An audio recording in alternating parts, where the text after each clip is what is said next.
It was supposed to be just another day. The kind you don't remember a year later.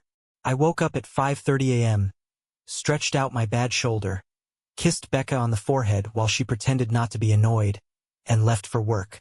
The day was damp, Chicago's early autumn drizzle making everything slick. I was finishing up a roofing job on the north side, one of those old 3-story brownstones that look pretty but will cost you your knees by retirement. I don't remember falling. 1 second I was steady. The next, my boots slipped on a wet patch of tar paper, and gravity yanked me off the edge like a jealous lover. They say I hit a wrought iron railing on the way down, cracked 3 ribs and fractured my pelvis. I'd landed hard enough to puncture my lung and, apparently, my luck. When I came to, I was in the ICU. Tubes everywhere. Machines pinging in robotic rhythm. Becca's face was the first thing I saw, pale and puffy from crying. "Hey, dummy," she said, forcing a shaky laugh. "You weren't supposed to actually test the life insurance policy." I tried to laugh but ended up choking on whatever tube was shoved down my throat. She squeezed my hand so tightly it almost hurt, but I welcomed the pain. At least it reminded me I was still alive. The days blurred together after that. Morphine made sure of it. I drifted in and out of consciousness while nurses whispered in the background and machines kept me tethered to the world. Becca was there most of the time, or so I thought. She brought flowers that clashed with the hospital room's drab beige walls and kept the kids. Emma, and Sam. Updated. Or at least that's what she said. Looking back, some things didn't add up. She started leaving earlier and coming in later. Her excuses were plausible enough. Work is a mess. The kids have soccer practice. I just need a shower and a nap. But something about the way she said them felt rehearsed. At the time, I didn't think much of it. I figured she was overwhelmed, juggling everything while I lay there like a useless lump. I hated the helplessness, hated watching her carry the weight of our family alone. But there were moments that felt off even through the morphine haze. Like the night she got a phone call around 10 p.m. She stepped into the hallway, her voice low, and when she came back, she looked different, shaken. "Who was that?" I asked groggily. "Just a work thing," she said too quickly. "Go back to sleep." And I did, like a fool. By week 2, I was stable enough to sit up and breathe on my own. The doctors started talking about rehab and recovery plans, while I fixated on getting the hell out of there. The ICU is no place to linger if you value your sanity.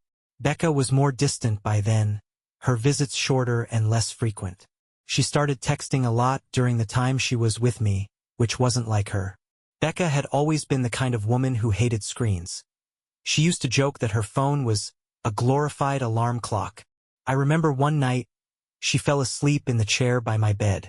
Her phone buzzed on the little table, lighting up with a name I didn't recognize. Jason Fuller. Who the hell is Jason Fuller?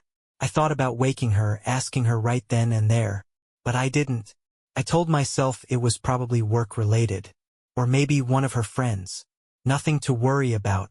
The ICU had turned me into a paranoid wreck. I figured. She was exhausted, running herself ragged for me.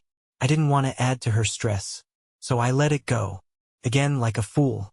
When they finally released me, Becca didn't come to pick me up. She said she had a last-minute meeting, so my buddy Eric stepped in.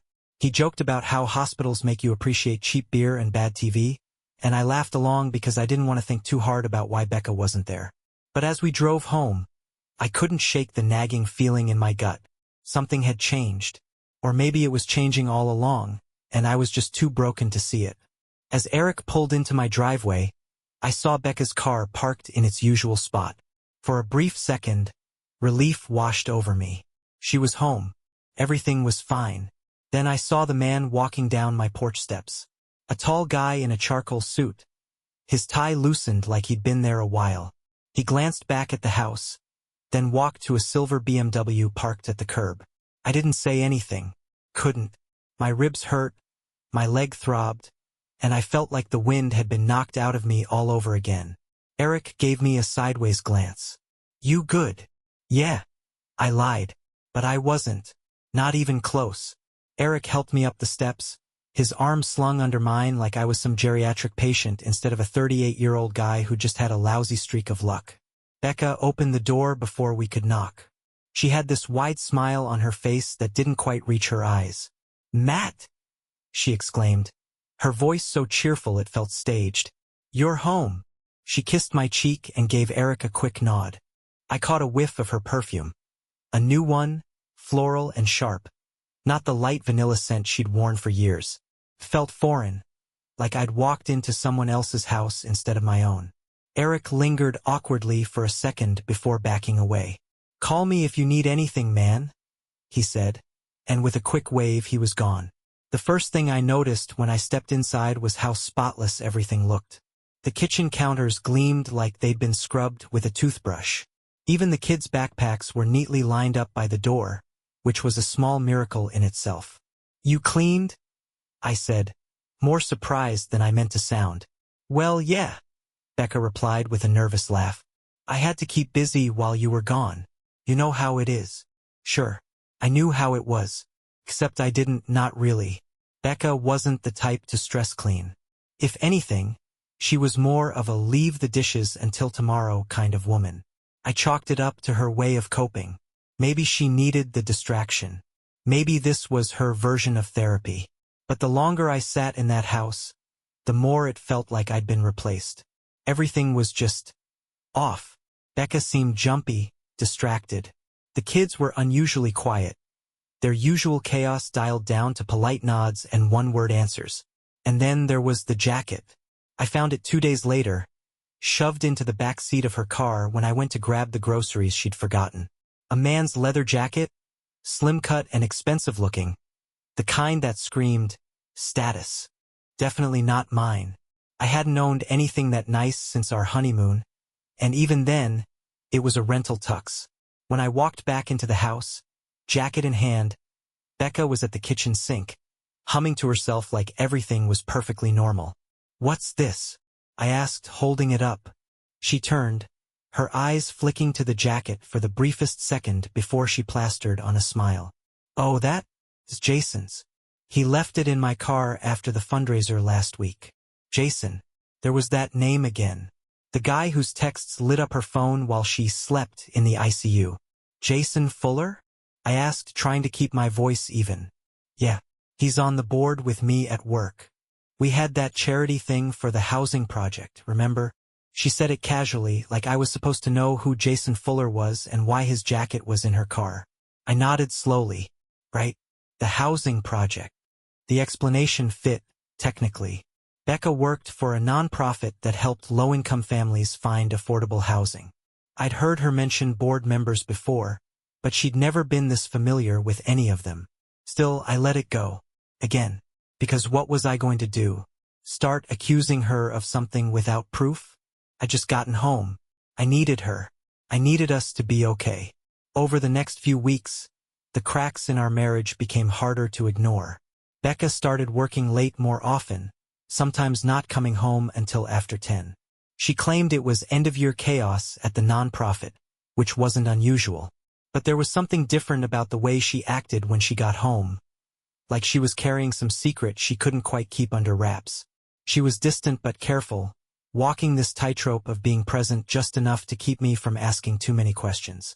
When I pressed her about her phone, why she kept it face down at all times, why she was suddenly so protective of it, she laughed it off. "Oh my God, Matt," she said one night as we sat on the couch. "Are you seriously going to start snooping through my texts now? What? Do you think I'm cheating on you or something?" She said it like a joke, but her laugh was hollow, forced, and I didn't laugh at all. "I'm not accusing you of anything," I replied quietly.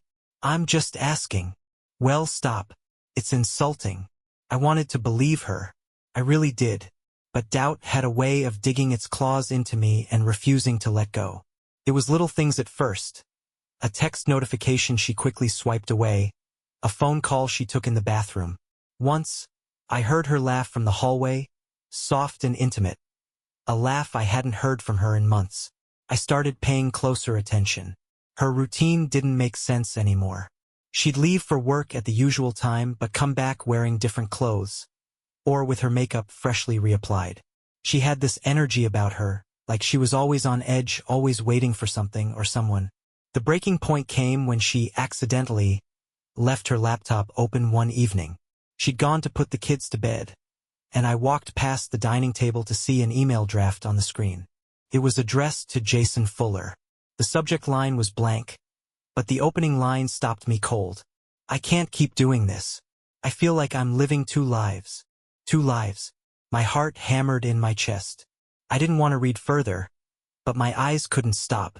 She typed out half a confession before abandoning it. Matt's getting suspicious.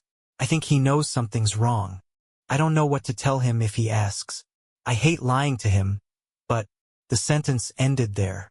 She hadn't finished it, but she didn't have to. I already knew. That night I didn't say anything. Couldn't. I sat on the edge of our bed, staring at the wall while she brushed her teeth in the bathroom like everything was normal. My ribs ached, my leg throbbed, and my mind raced in 1,000 different directions. I wanted to confront her. I wanted to scream, to demand answers, to force her to admit what I already knew in my gut. But I didn't. Not yet.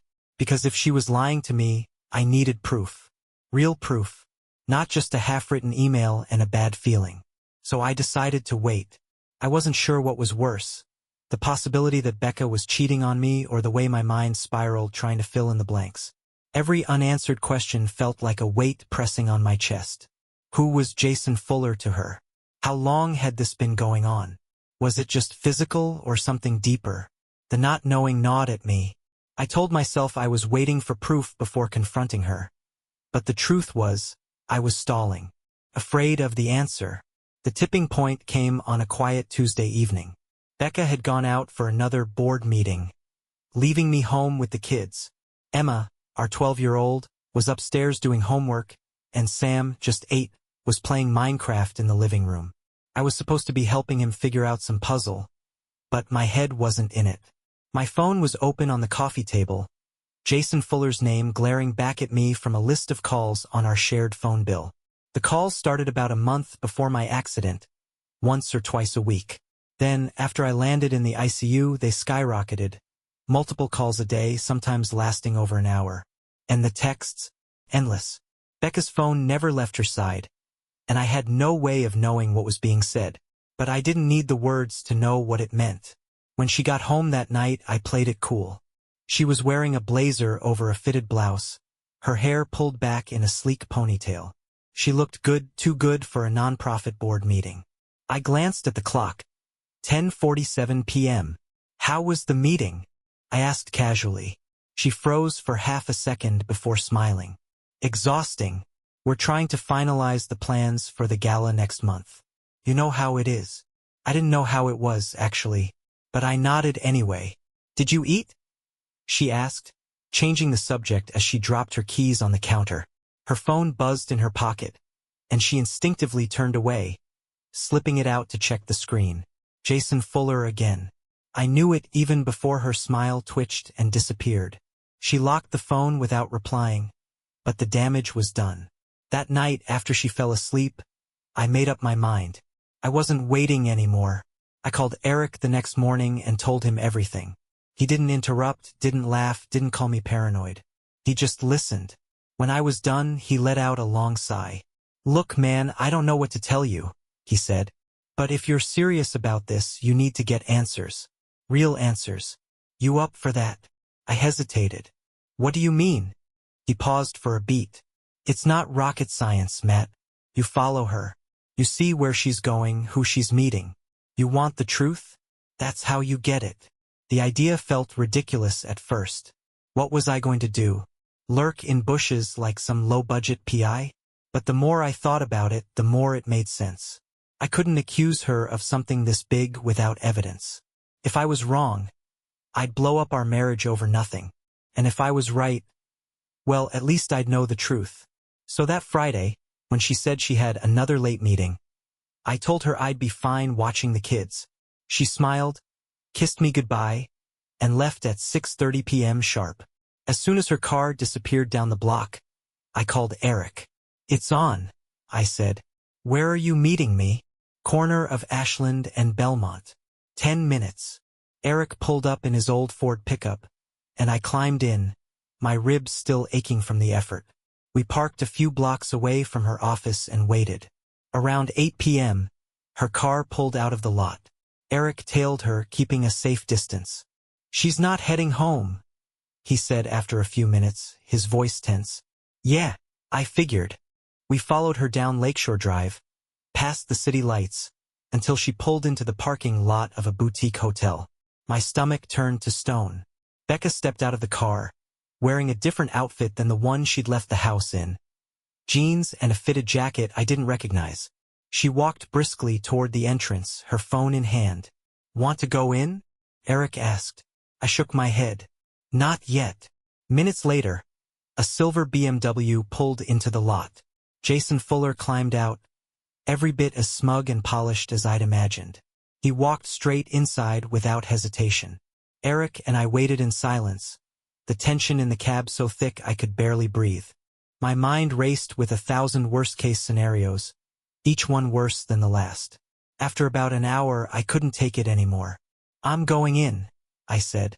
Eric grabbed my arm. "Matt, think this through. What are you gonna do? Kick the guy's ass? You're still recovering, man." I clenched my jaw. "I'm not looking for a fight. I just need to see it. I need to see her." He let go reluctantly. "All right, but don't do anything stupid." The lobby was dimly lit, all marble floors and quiet sophistication. I scanned the room, my heart pounding in my ears. At the far end, past the reception desk, there was a lounge area with floor-to-ceiling windows. That's where I saw them.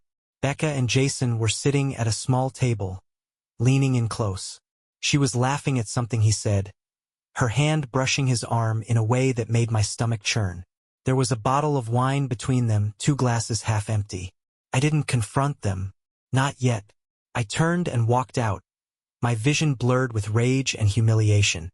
When I got back to the truck, Eric didn't ask any questions. He just handed me a bottle of water and waited. "She's cheating," I said finally, my voice hollow. "No more guessing. No more doubts." Eric let out a long breath. "I'm sorry, man." But sorry didn't even begin to cover it. That night, after Eric dropped me off, I sat in the dark living room for hours, waiting for her to come home. She walked through the door around midnight, her makeup smudged and her smile a little too forced. "Hey," she said softly. "Did the kids go to bed okay?" I didn't answer. She froze, sensing something was wrong. "Matt? Where were you?" I cut her off, my voice cold. She blinked, caught off guard. "At the meeting I told you." Don't lie to me, Becca." Her face fell, the color draining from her cheeks. And in that moment, I knew I'd broken the thin veneer of her act. Becca stared at me, her eyes wide and her body frozen in the doorway. It was like watching a deer caught in the headlights. But the worst part? It wasn't fear that I saw first, it was calculation. Like she was already scrambling for a story, an excuse, anything to patch up the gaping hole I'd just torn in her carefully constructed lie. "I was at the meeting," she said again, but her voice cracked. I stood up slowly from the couch, my ribs aching with every movement. I'd waited hours for this moment, and now that it was here, I could feel my anger boiling over, threatening to drown out everything else. "Stop," I said, my voice low. "Don't insult me like that." Her eyes darted away, and her shoulders slumped. She set her purse down on the counter, her movements slow and deliberate, as if buying herself a few extra seconds would make this easier. "Matt, I don't know what you think. I followed you." I cut her off. "To the hotel. I saw you with him." The words hung in the air like a live wire. For a second, I thought she might deny it anyway, dig her heels in and try to gaslight me. But instead, she let out a shaky breath and sat down at the table, burying her face in her hands. "Oh my God," she whispered. I didn't want you to find out like this." Her admission hit me harder than the fall that put me in the ICU. My legs gave out, and I collapsed back onto the couch, staring at her like I didn't even recognize her anymore. "So it's true," I said. my voice barely above a whisper. You've been seeing him. She nodded slowly, tears streaming down her face. I didn't mean for this to happen. It just got out of control. Out of control. Like it was some kind of accident. Something that just happened to her without any choice or intention. The rage bubbled back up, hot and searing. How long? I demanded, my tone sharp enough to cut glass. Matt! How long, Becca? She flinched, then looked down at the table, twisting the edge of her sleeve between her fingers. A few months, she said finally. It started after your accident. I let out a bitter laugh, shaking my head. After my accident? I was in the ICU fighting to stay alive and you were… What? Sneaking off to see him? Is that why you were late all the time? Is that why you never answered my calls? It wasn't like that, she said quickly, her voice trembling. I was scared, Matt. I thought I was going to lose you, and I didn't know how to deal with it. Jason, he was just someone to talk to. Someone who understood. I stared at her in disbelief. Someone who understood?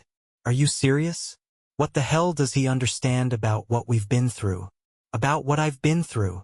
She stood up, pacing back and forth like a caged animal. You don't get it. I was alone, Matt. I was trying to hold everything together, the kids, the house, work, while you were in the hospital.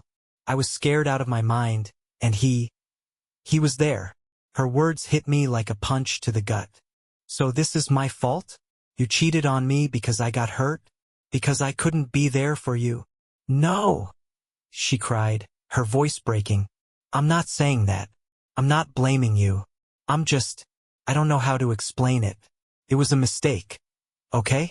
A terrible, horrible mistake. I wanted to scream at her, to throw something, to make her feel even a fraction of the pain she just dropped on me. But I couldn't. My body was too broken, my mind too numb. What about the kids? I asked quietly. Did they know? Did they see him? Her face twisted in horror. No. God, no. I would never. I kept them out of it. I swear. Great job, Becca.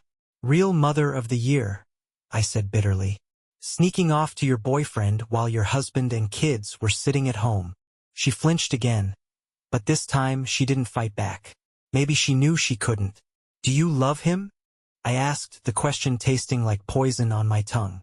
Her head snapped up, her eyes wide. What? No, it wasn't like that. Then what was it? I demanded. Because from where I'm sitting, it sure as hell looks like you threw away our marriage for him. I didn't throw anything away, she said, her voice rising in desperation. I was stupid, okay? I made a mistake. But I never stopped loving you. I laughed again, this time cold and hollow. You've got a funny way of showing it. The argument went on for hours, spiraling in circles as we rehashed the same points over and over. She begged me to forgive her, to let her prove that she could fix this. But every time I looked at her, all I could see was her sitting across from Jason at that hotel, laughing like I didn't exist. By the time the sun started to rise, I was too exhausted to fight anymore. I stood up, grabbed my coat, and headed for the door. Where are you going? She asked, panic flashing across her face. To clear my head, I said without looking back. Don't wait up. I drove aimlessly for hours, letting the city blur around me as my mind replayed everything that had led to this moment. Every laugh we'd shared, every promise we'd made, every late-night conversation that I thought had meant something. All of it felt tainted now, like a beautiful painting with a dark stain in the middle. Eventually, I ended up at Eric's place. He didn't say a word when he opened the door, just stepped aside to let me in. I collapsed onto his couch, staring at the ceiling as the weight of everything finally crashed down on me. What are you gonna do? He asked softly. I don't know, I said, my voice hoarse. I don't even know where to start. I stayed at Eric's place that night, sprawled out on his lumpy couch with a blanket that smelled like stale beer. Sleep didn't come easily, though. Every time I closed my eyes, I saw Becca sitting in that hotel lounge with Jason Fuller, her laugh soft and intimate in a way I hadn't seen in years. The betrayal wasn't just a knife. It was a serrated blade, twisting deeper with every memory. By morning, I knew one thing. I couldn't go back to that house. Not yet. Becca called a dozen times, but I didn't answer. Her texts poured in one after another. Becca, Matt, please come home. We need to talk. Becca, the kids are asking about you. What do I tell them? Becca, I'll do whatever it takes. Please just let me explain. But what was there to explain? She'd said everything that needed saying last night. She was lonely. She was scared. She made a mistake. None of it made the pain any easier to swallow. I spent most of the day at Eric's kitchen table, staring blankly at a cup of coffee while he moved around the apartment, trying to give me space but clearly not knowing how to help. You gonna call her back? He asked eventually, leaning against the counter. No, I said flatly. He nodded, as if that was the answer he'd expected. What about the kids? My chest tightened. Emma and Sam didn't deserve this mess. I'll figure something out, I said. I need some time. Eric didn't push. He handed me a sandwich I had no appetite for and left me to stew in my thoughts. By the third day, I couldn't avoid Becca anymore. Emma called, her voice small and unsure. Dad? When are you coming home? I swallowed the lump in my throat. Soon, sweetheart. I promise. Mom's been crying a lot, she said quietly. Is she okay? She will be, I said, though I wasn't sure if it was true. I'll be home to talk to you and Sam soon. Okay? She hesitated. Are you and Mom mad at each other? No, baby. I lied. Just don't worry about that. I'll see you soon. When I hung up, I felt like the worst father in the world. I wasn't just angry at Becca. I was angry at myself for letting this mess spill over onto our kids. I finally went back home on a Saturday, 3 days after I'd left. Becca looked like she hadn't slept at all. Her hair was a mess, and her eyes were red and puffy from crying. She didn't try to hug me or even speak. She just stepped aside to let me in. Emma and Sam ran up to me, throwing their arms around my waist. For a few minutes, I forgot about everything else. I hugged them tight, feeling their little hearts beating against mine, and promised myself I wouldn't let them see how broken I was inside. That night, after the kids were in bed, Becca and I sat down at the kitchen table. It felt strange, formal, like we were two strangers trying to negotiate terms. I'll give you whatever you need, she said softly, breaking the silence. Space, time, counseling, anything. Just please, don't give up on us. I stared at her, searching her face for any sign of the woman I'd married. The woman who used to dance in the kitchen while making pancakes. The woman who stayed up with me all night when Sam was born, laughing and crying because we didn't know what the hell we were doing. She still looked like her, but something fundamental had shifted, and I wasn't sure if I could ever get past it. I don't know if I can, I said finally, my voice barely above a whisper. Her face crumpled, and she reached for my hand, pulled it away. The rejection made her flinch, but I couldn't bring myself to let her touch me. Matt, please, she said, her voice cracking. I made a mistake, terrible mistake, but I never stopped loving you. You have to believe me. Do I? I said bitterly, because right now, it feels like I can't believe anything you say. She started to cry, but I didn't comfort her. Couldn't. Every tear felt like manipulation, like another attempt to make me forget what she'd done. But I didn't forget. Couldn't. The next few weeks were a blur of avoidance and half-hearted attempts at civility.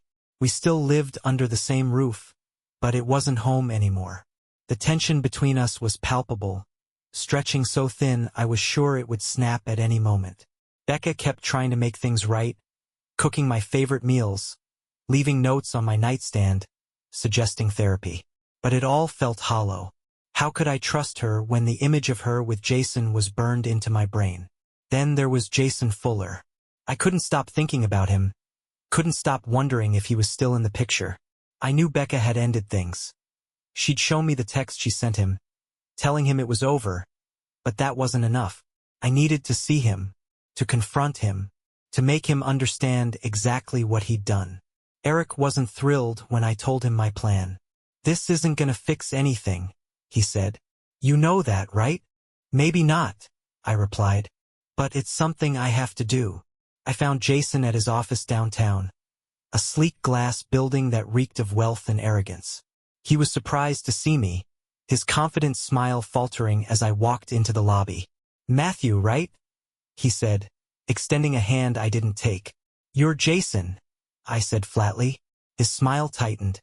"Look, I don't know what Becca told you, but you don't get to say her name," I snapped, my voice sharp enough to make him flinch. "You don't get to act like this was some harmless mistake. You destroyed my family." He opened his mouth to respond, but I didn't let him. "You knew she was married. You knew she had kids.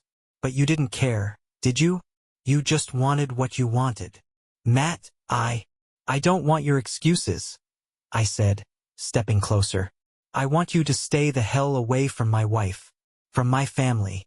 If I ever see you near her again, I swear to God." All right, he said, holding up his hands. "I get it. It's over. You won't see me again." I stared at him for a long moment, my fists clenched, before finally turning and walking away.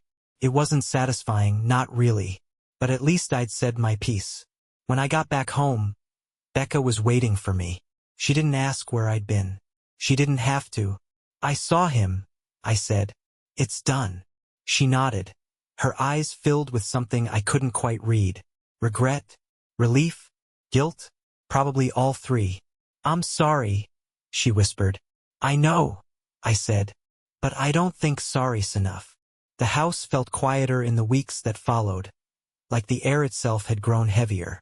Conversations with Becca were brief and shallow, limited to logistics about the kids or who would pick up groceries. Every interaction felt like a performance, each of us playing a part we weren't sure we wanted anymore.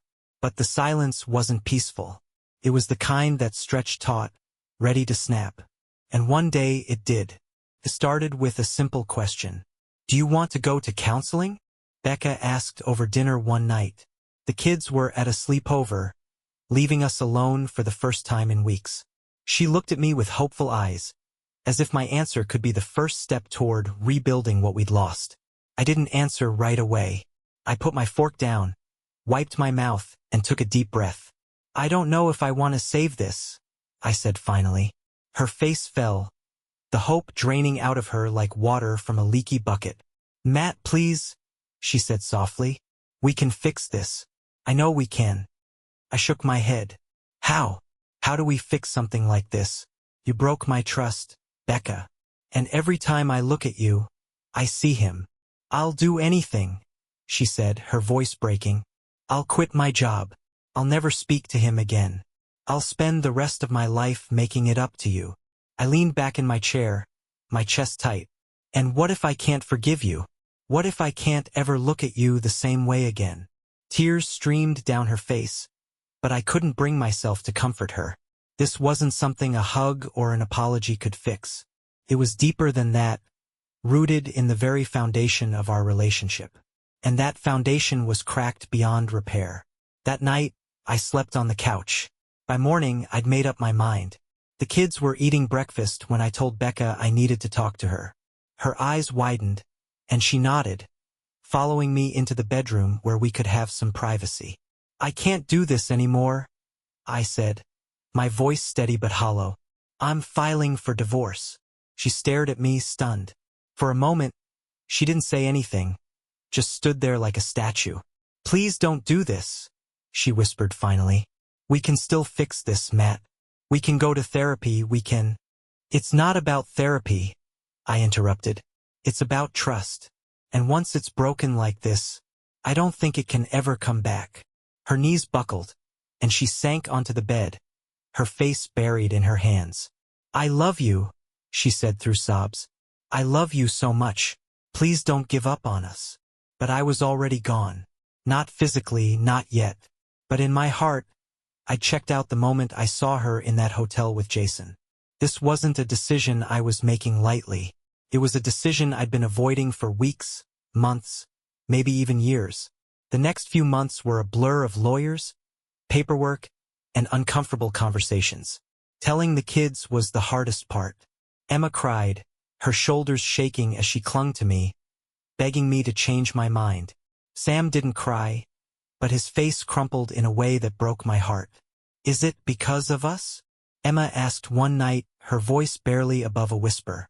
No, sweetheart, I said, pulling her into a hug. It's not your fault. This is between your mom and me. We both love you and your brother more than anything. But the words felt hollow, like a bandage slapped over a gaping wound. I moved into an apartment across town, a modest two-bedroom that felt foreign and empty at first. The walls were bare, the furniture mismatched, but it was mine. A clean slate, a chance to rebuild. The kids stayed with Becca during the week and came to me on weekends. It wasn't perfect, but we made it work. I took them to the zoo, to baseball games, to the movies. Anything to distract them from the fact that their world had been turned upside down. Becca and I kept things civil for their sake, but there was an unspoken tension between us that never went away. Every time I saw her, I felt the sting of betrayal all over again. One afternoon, about 6 months after the divorce was finalized, I ran into Eric at a coffee shop. He was with his fiancée, a bubbly redhead named Kara who talked a mile a minute. We caught up briefly, and as I watched him laugh and joke with her, I felt a pang of jealousy. Not because I wanted her, but because I wanted what they had, a fresh start, a chance to build something new. That night, I went home and opened a bottle of whiskey. As I sat on the couch, staring at the amber liquid in my glass, I thought about everything that had happened. The accident, the ICU, the betrayal, the fight, the fallout. It had all been so overwhelming, so consuming, that I hadn't stopped to think about what I wanted moving forward. For so long, my life had revolved around Becca, the kids, the house, the job. But now, for the first time in years, I was free to figure out who I was without all of that. The next morning, I woke up with a splitting headache but a strange sense of clarity. I wasn't the same man I'd been before the accident, before the betrayal. I was different, stronger in some ways, weaker in others. But I was still here, and that had to count for something. I poured the whiskey down the drain, grabbed my laptop, and started looking up therapists. Not for Becca, not for the marriage. For me. As the months turned into years, the wounds started to heal. They didn't disappear entirely, I don't think they ever will. But they stopped bleeding. Becca and I found a rhythm as co-parents, and while we were never friends again, we were cordial enough for the kids. Emma and Sam adjusted, too. They grew up faster than I would have liked, but they were resilient, stronger than I gave them credit for. On the day my divorce papers arrived in the mail, I went for a walk along Lake Michigan. The wind was cold, biting at my face, but the sun was shining, and the water sparkled like 1,000 diamonds. I stood there for a long time, staring out at the horizon. For the first time in what felt like forever, I didn't feel angry or bitter or broken. I just felt light, like I'd been carrying a boulder on my back for years, and someone had finally lifted it off. Becca's betrayal had shattered me, but it had also forced me to look at my life, to confront the cracks I'd ignored for so long. And in a strange, twisted way, it had given me the chance to start over. As I turned to head back home, I felt something I hadn't felt in a long time. Hope.